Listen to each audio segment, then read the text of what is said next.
Dans une démarche sans précédent qui a stupéfié la communauté internationale et redessiné la carte géopolitique du Moyen-Orient, le président américain Donald Trump a annoncé l'imposition d'un blocus naval complet par la marine américaine sur le détroit d'Ormuz, ciblant spécifiquement les exportations de l'Iran. Cette décision radicale, intervenue le 12 avril 2026, met fin brutalement à une brève période d'espoir diplomatique et menace d'escalader considérablement le conflit en cours entre les États-Unis, Israël et la République islamique d'Iran. Alors que des négociations marathons se déroulaient à Islamabad et qu'un cessez-le-feu fragile semblait offrir une voie vers la désescalade après des semaines de frappes aériennes dévastatrices dans le cadre de l'opération Epic Fury, cette annonce a tout fait basculer. Le président Trump a pris une initiative stratégique audacieuse, retournant contre Téhéran l'arme que l'Iran utilisait depuis des semaines pour faire pression sur l'économie mondiale, le contrôle du détroit d'Ormuz. Pour comprendre la portée de ce geste, il faut revenir au début de cette guerre qui semblait inévitable. Le 28 février 2026, les États-Unis et Israël ont lancé une guerre aérienne surprise contre l'Iran, ciblant des installations militaires, des infrastructures gouvernementales et, dans une frappe qui a choqué même les analystes du renseignement, tuant le guide suprême Ali Khamenei ainsi que plusieurs autres hauts responsables iraniens. La guerre Iran 2026 avait commencé, et Téhéran a riposté immédiatement. Quelques jours plus tard, le corps des gardiens de la révolution islamique, CGRI, a annoncé la fermeture du détroit d'Ormuz, non seulement aux navires américains, mais à tous les navires. Comme le confirme la chronologie complète de la crise établie par Wikipédia, le CGRI a émis des avertissements interdisant le passage à travers le détroit, a lancé au moins 21 attaques confirmées contre des navires marchands et est largement soupçonné d'avoir posé des mines marines sur toute la voie navigable. Les grandes compagnies maritimes ont immédiatement suspendu leurs opérations. Le point d'étranglement énergétique le plus critique au monde, une étroite bande d'eau par laquelle transitent chaque jour environ 20 à 25% du pétrole et du gaz naturel liquéfié transportés par voie maritime au monde, avait été brutalement fermée. Les conséquences économiques ont été immédiates et brutales. Selon les données publiées par le Centre conjoint d'information maritime de Bahreïn, le trafic maritime quotidien à travers le détroit d'Ormuz a chuté de plus de 90%, presque du jour au lendemain. Les prix du brut Brent ont grimpé d'environ 40% depuis le début de la guerre. Le pétrole flirtait avec la barre des $100 le baril, la franchissant parfois. Les prix des engrais ont grimpé, entraînant une hausse des coûts des intrants agricoles dans le monde entier. Dans le Golfe Persique, une statistique extraordinaire et profondément troublante a émergé. Selon l'entrée Wikipédia sur la crise du détroit d'Ormuz de 2026, environ 230 pétroliers chargés attendaient à l'intérieur du Golfe, incapables de se déplacer, leur cargaison piégée derrière le blocus iranien. Un embouteillage flottant d'énergie, un siège économique ressenti de Tokyo à Londres. Et voici la partie vraiment extraordinaire de la stratégie de l'Iran. Alors qu'il fermait la porte au monde, il laissait passer ses propres exportations. Comme l'a rapporté Bloomberg, entre le 1er et le 23 mars seulement, l'Iran exportait en moyenne 1,66 million de barils de pétrole par jour, rapportant au régime environ 139 millions de dollars chaque jour à partir d'un marché pétrolier que l'Iran lui-même avait plongé dans la frénésie. C'est plus de 4 milliards de dollars par mois qui affluaient vers un régime qui facturait simultanément des péages s'élevant, selon les rapports, à plus de 1 ou 2 millions de dollars par navire pour tout navire qui voulait tenter le transit. Comme l'a déclaré plus tard Trump sur Truth Social, qualifiant cela d'extorsion mondiale, le régime avait militarisé les marchés mondiaux de l'énergie d'une manière qui en faisait temporairement au moins le bénéficiaire financier de son propre acte de guerre. C'est le contexte, c'est l'ampleur du levier que l'Iran détenait, et c'est exactement ce qui rend la décision annoncée par Trump le 12 avril si sismique. Mais comment en sommes-nous arrivés au point d'effondrement des pourparlers de paix ? Car pendant une brève fenêtre, il a semblé que la diplomatie pourrait prévaloir. Le 8 avril, les États-Unis et l'Iran ont convenu d'un cessez-le-feu temporaire de 2 semaines. L'annonce a envoyé une vague de soulagement prudent sur les marchés mondiaux. Le Pakistan était intervenu comme médiateur, et son intervention de dernière minute semblait avoir éloigné les deux parties du gouffre, en particulier après que les États-Unis auraient planifié une escalade des frappes sur les infrastructures électriques et les ponts iraniens. L'Iran, pour sa part, a annoncé qu'il rouvrirait le détroit d'Ormuz pour la durée du cessez-le-feu. Un cadre en 10 points était en cours d'assemblage, Des négociateurs se trouvaient dans la même pièce. Pendant quelques jours, le monde a osé espérer. Mais l'espoir dans ce conflit a une durée de vie très courte. Le cessez-le-feu a commencé à s'effriter presque immédiatement. Quelques heures seulement après l'annonce, Israël a lancé un assaut aérien massif sur le Liban qui, selon les informations de la BBC, a tué 303 personnes et en a blessé 1050 autres. La position déclarée d'Israël était que le Liban n'était pas parti au cessez-le-feu. L'Iran voyait les choses différemment.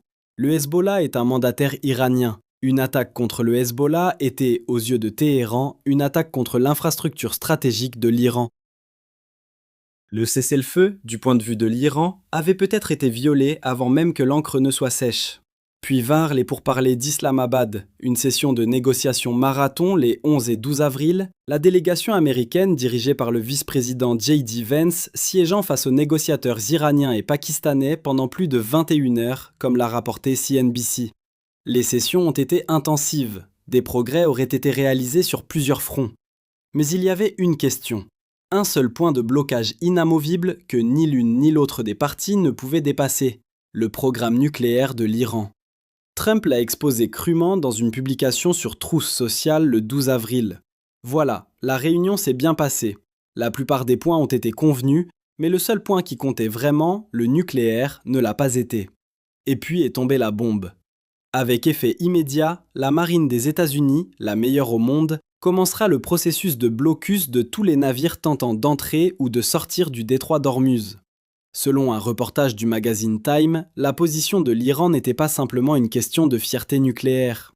Téhéran pensait que son emprise sur le détroit d'Ormuz lui donnait le levier nécessaire pour exiger davantage de Washington. Peut-être un ensemble d'allègements de sanctions plus généreux, peut-être des réparations de guerre que les médias d'État iraniens ont confirmé que Téhéran avait exigé, ainsi qu'un cessez-le-feu régional plus large couvrant le Liban. L'Iran cherchait également la libération de ses avoirs gelés à l'étranger. Vance déclarera plus tard à Fox News que les États-Unis avaient présenté leur meilleure offre finale à Islamabad, mais que cette offre, qui comprenait la fin du programme d'enrichissement de l'uranium de l'Iran, était quelque chose que le régime de Téhéran était incapable d'accepter sans ce qu'il considérait comme une capitulation publique humiliante. Et dans l'Iran révolutionnaire, où la préservation de la face idéologique est existentielle, l'humiliation n'est tout simplement pas une option. Il y a également eu une publication de suivi de Trump qui a ajouté de l'huile sur le feu. L'Iran avait promis d'ouvrir le détroit d'Ormuz, et ils ont sciemment échoué à le faire, a-t-il écrit. Cela a causé de l'anxiété, des perturbations et de la douleur à de nombreuses personnes dans des pays du monde entier. Le cessez-le-feu était en pratique devenu une fiction. Comme l'a confirmé Sultan Al-Jaber, PDG de l'Abu Dhabi National Oil Company, le 9 avril, le détroit n'était toujours pas ouvert malgré le cessez-le-feu annoncé, l'Iran restreignant et conditionnant toujours le trafic et 230 pétroliers chargés attendant à l'intérieur du Golfe. Trump a donc décidé de s'emparer de l'arme de l'Iran et de la retourner contre lui. Plus de demandes, plus d'ultimatums, un blocus pour un blocus. Maintenant, c'est là que cela devient profondément intéressant et profondément complexe. Car le blocus américain n'est pas une affaire simple et propre. Il y a des couches. Et comprendre ces couches est la clé pour comprendre si ce pari est un coup de maître ou une catastrophe au ralenti. Le 13 avril, à 10 heures précises, heure de l'Est, le blocus naval américain est officiellement entré en vigueur. Selon le commandement central des États-Unis, CENTCOM, le blocus s'appliquerait spécifiquement aux navires entrant ou sortant des ports et des zones côtières iraniens, y compris tous les ports iraniens du Golfe Persique et du Golfe d'Oman. Et de manière critique, le CENTCOM a confirmé qu'il n'entraverait pas la liberté de navigation des navires transitant par le détroit d'Ormuz, vers et depuis des ports non iraniens. Cette distinction compte énormément. Les États du Golfe, l'Arabie Saoudite, les Émirats Arabes Unis, le Qatar, le Koweït, respirent quelque chose qui ressemble à du soulagement. Ils ne sont pas la cible. Leurs pétroliers ne sont pas, du moins aux yeux des Américains, le problème. Mais le mot soulagement doit être utilisé avec beaucoup de prudence ici. Au cours des premières 24 heures du blocus, le CENTCOM a rapporté que plus de 10 000 personnels américains, soutenus par plus d'une douzaine de navires de guerre et des dizaines d'avions, assuraient l'application de l'opération.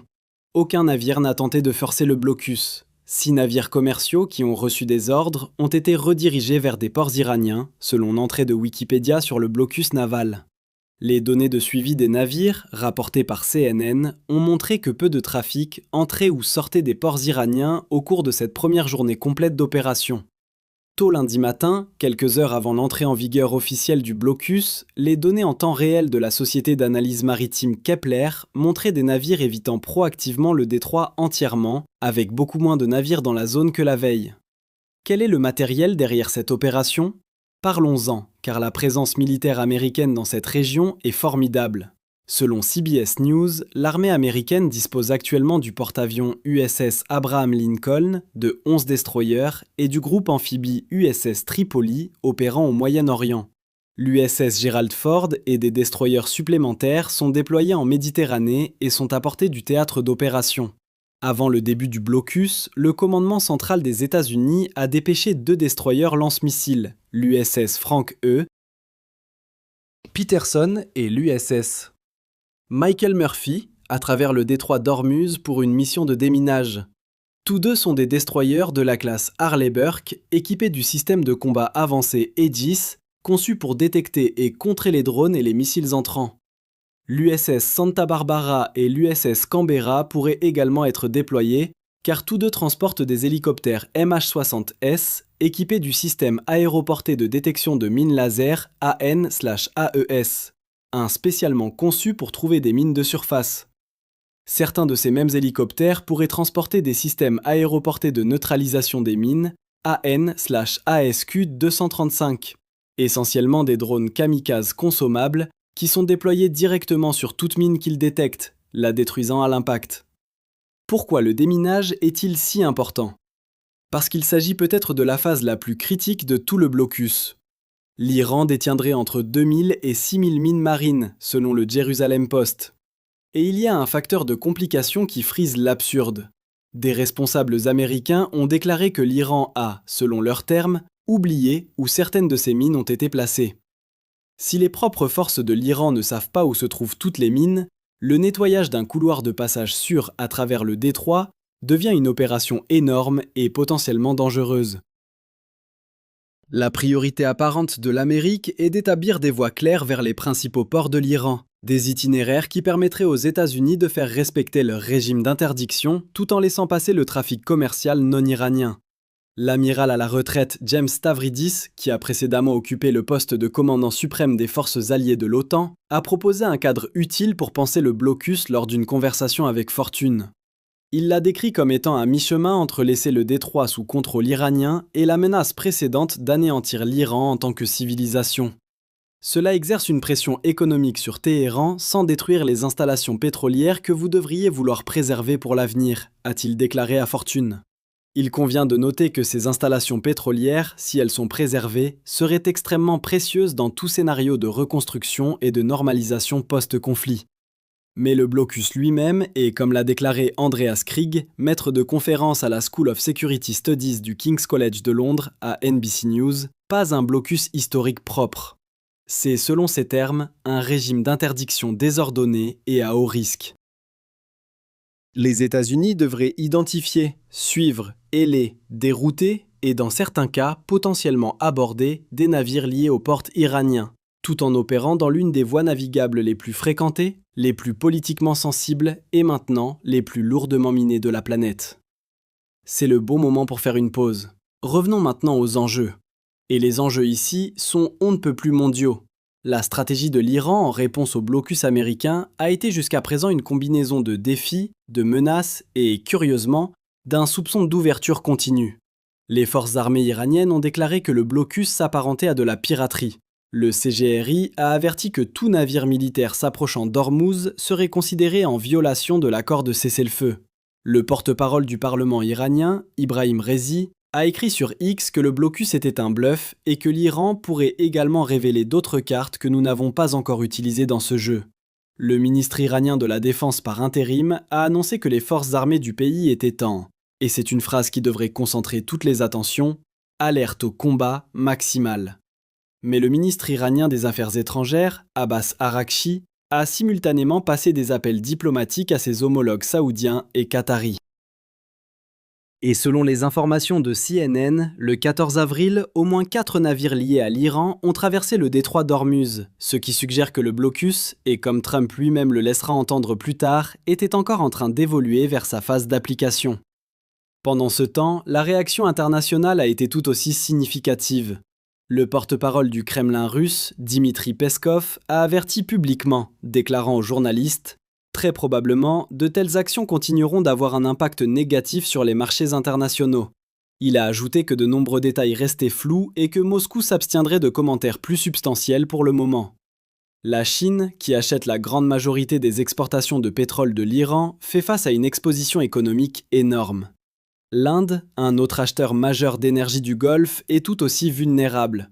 Comme l'a écrit Robin Brooks, chercheur principal à la Brookings Institution, dans une publication sur Substack, la Chine serait en fait incitée à faire pression sur Téhéran pour qu'il rouvre le détroit, car un blocus continu des exportations de pétrole de l'Iran prive Pékin d'un approvisionnement énergétique critique tout en étranglant le régime iranien des devises fortes dont il a besoin pour soutenir sa machine de guerre. Le Royaume-Uni a annoncé qu'il ne se joindrait pas au blocus américain, un signal diplomatique important de la part du plus proche allié traditionnel de Washington.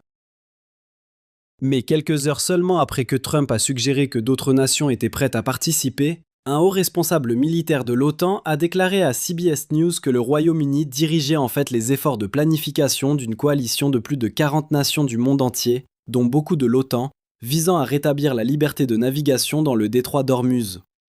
Le président français Emmanuel Macron a fait écho à cette formulation, annonçant que la France et le Royaume-Uni convoqueraient des pourparlers diplomatiques distincts visant à rétablir la liberté de navigation.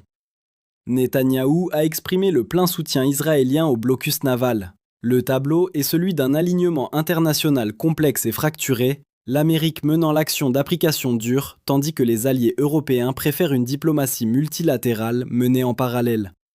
Et puis il y a la question de ce que les États-Unis essaient réellement de réaliser, car il ne s'agit pas simplement d'un exercice militaire, c'est une guerre économique d'une précision extraordinaire.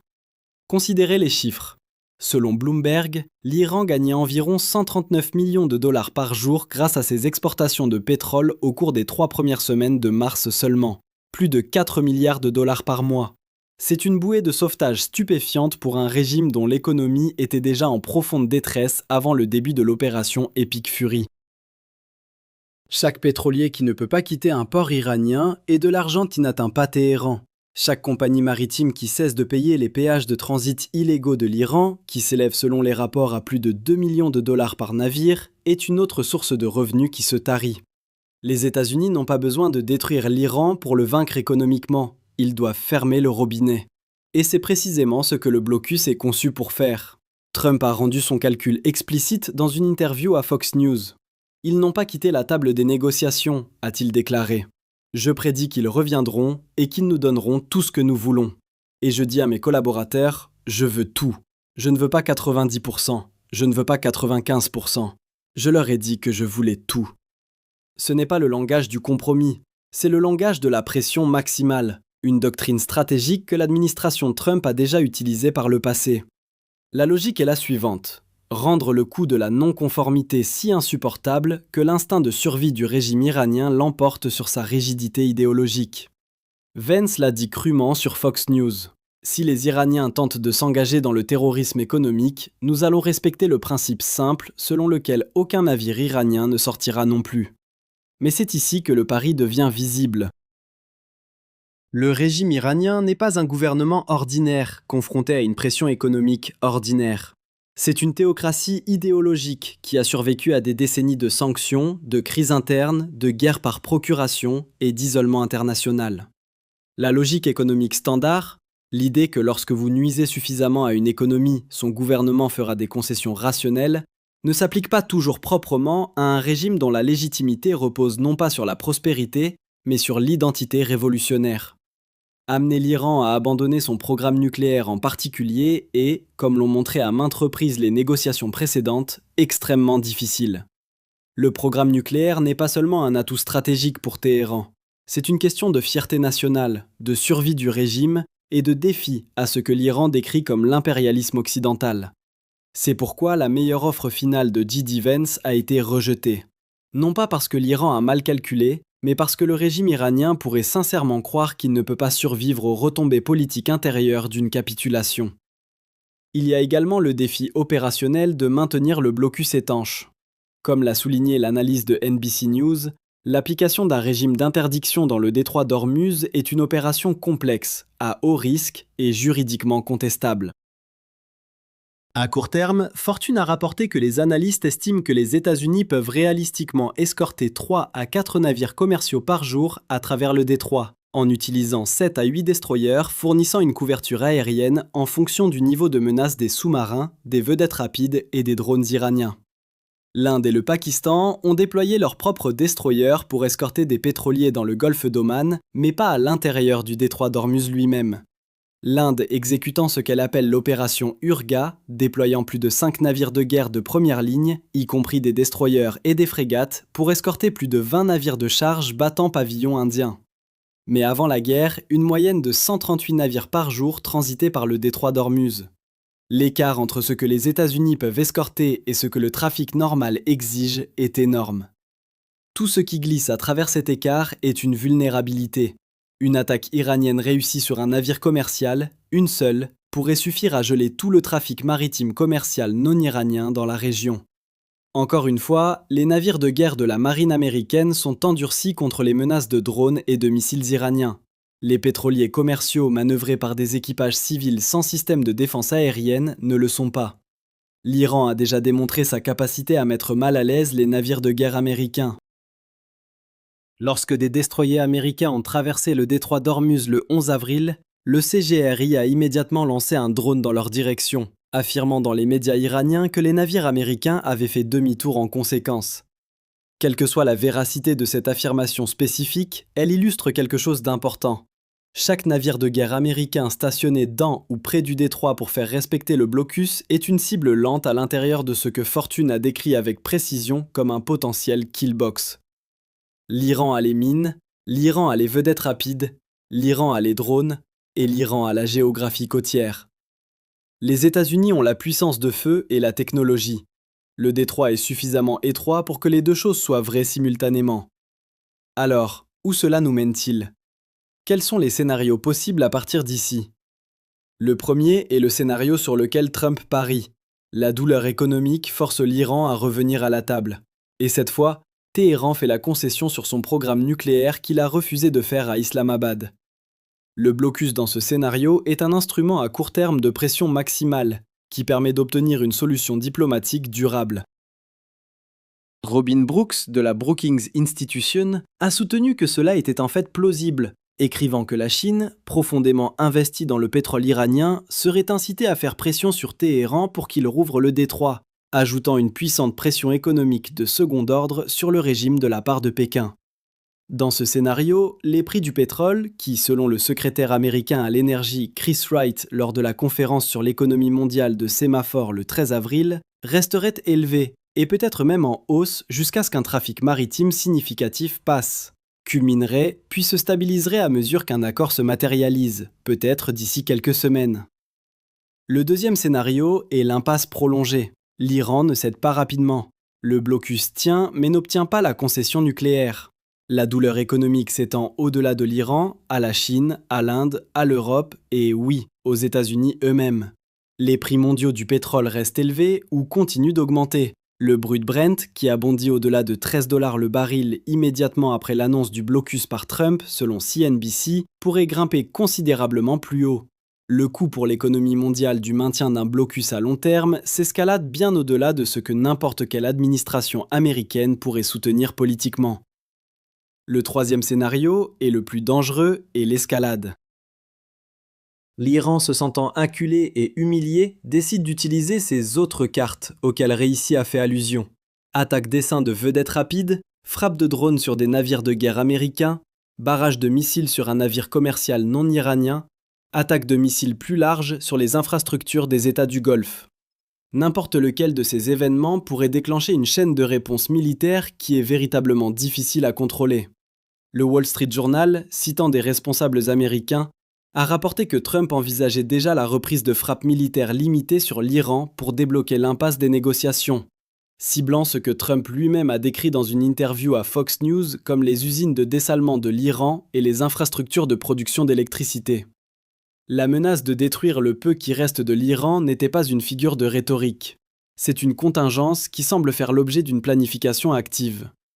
Et pourtant, et c'est crucial, les pourparlers ne sont pas complètement morts. Le vice-président J.D. Vance a déclaré à Fox News le 14 avril qu'il pensait que l'Iran voulait conclure un accord à Islamabad, malgré des décennies de méfiance entre les États-Unis et l'Iran. La balle est dans leur camp, a-t-il déclaré. CNN a rapporté que Trump lui-même laissait entendre que les pourparlers américano-iraniens pourraient potentiellement reprendre dans les 2 prochains jours. Le blocus, semble-t-il, est conçu non pas comme un état de guerre permanent, mais comme un mécanisme de pression, un moyen de concentrer l'attention des Iraniens sur le coût de l'abandon d'un accord nucléaire. Il y a une dimension finale à cette histoire qui mérite attention, l'Ukraine. L'implication militaire directe de l'Ukraine dans le détroit d'Ormuz est pratiquement nulle. Le pays a à peine une marine, et les actifs navals dont il dispose sont entièrement engagés dans sa guerre en cours avec la Russie. Mais l'Ukraine possède quelque chose de sans doute plus précieux dans le contexte de ce conflit, une expertise du monde réel inégalée dans la guerre des drones. Selon les informations sur la situation, l'Ukraine partage déjà cette expertise avec les nations du Golfe, leur apprenant comment détecter, intercepter et neutraliser exactement le genre de tactique d'essaim de drones que l'Iran a déployé dans le détroit d'Ormuz. Dans un conflit où les drones iraniens ont déjà démontré leur capacité à menacer les destroyers américains, avoir des partenaires dans le Golfe qui comprennent les contre-mesures des drones à un niveau tactique éprouvé sur le champ de bataille pourrait s'avérer être un avantage inattendu mais décisif pour les États-Unis et leurs alliés. Voici donc où nous en sommes aujourd'hui. Le blocus est actif. L'armée américaine a plus de 10 000 personnels et plus d'une douzaine de navires de guerre qui le font respecter. Le trafic maritime vers et depuis les ports iraniens a chuté de manière spectaculaire. 6 navires ont déjà été refoulés. Aucun coup de feu n'a encore été tiré dans le cadre de l'application directe du blocus, bien que les forces armées iraniennes soient en alerte au combat maximal. Le pétrole approche les $100 le baril. La Chine et l'Inde observent avec une profonde anxiété. L'Europe convoque une diplomatie d'urgence. Et quelque part à Téhéran, le régime fait ses propres calculs, pesant le coût d'un défi continu par rapport à l'humiliation d'abandonner le programme qui définit son identité révolutionnaire. C'est, pour n'utiliser aucun autre mot, un moment extraordinaire. Les États-Unis ont retourné la situation. Ils ont pris le levier le plus puissant de l'Iran